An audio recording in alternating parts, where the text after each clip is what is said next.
I've been tattooing for over 50 years, and you tattoo people from all walks of life. I mean, I've tattooed a lot of people that belong to motorcycle clubs and car clubs and communes and all type of groups like that. Bridge clubs. I tattooed, I don't know, 14 ladies from a bridge club once. So, I mean, they weren't big bad bikers and they weren't wearing swastikas and all of that business. They were just ladies that played bridge. I'm just like Pope John the 23rd. I'm here to bless, not criticize. Tattooing is an individual choice. And I believe that, well, I call it the lost tribe theory of the idea that people join motorcycle gangs, they join fraternal organizations, they join a church, a service club, but it's the idea that they want to belong to a group. It's the greatest way in the world to show dedication to anything is to have something permanently emblazed on your skin forever.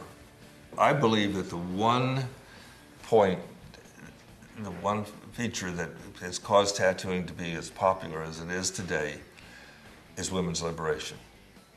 Because in the late 60s, 50% of the human race was opened up to tattooing. And women, when they started getting their new freedoms, started thinking that, but tattooing wasn't invented by the devil, it's not practiced by ogres, it just happens to be a simple practice of decorating your body.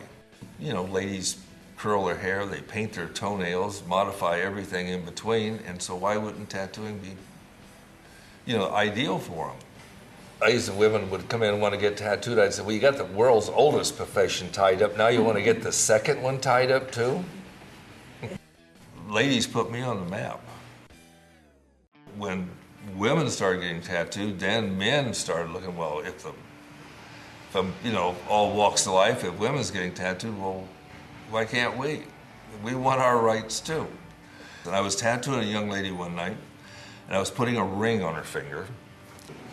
So she was raving about tattooing in my studio and everything else, so I asked her what she did for a living, and so she laughed and she said she was a writer. And she was a writer for Rolling Stone magazine. And she says, there's a story here. And then they photographed me, and bingo, it came out and I'm on the cover and on the inside of it. And they really got with it and did a great article. And that's when Janice saw that article.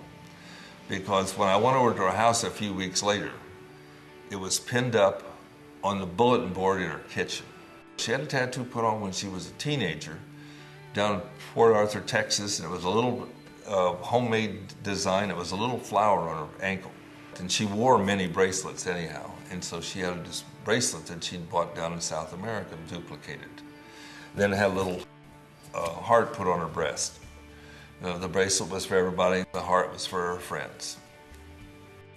Tattoos aren't meant for everybody. In fact, they're too good for a lot of people.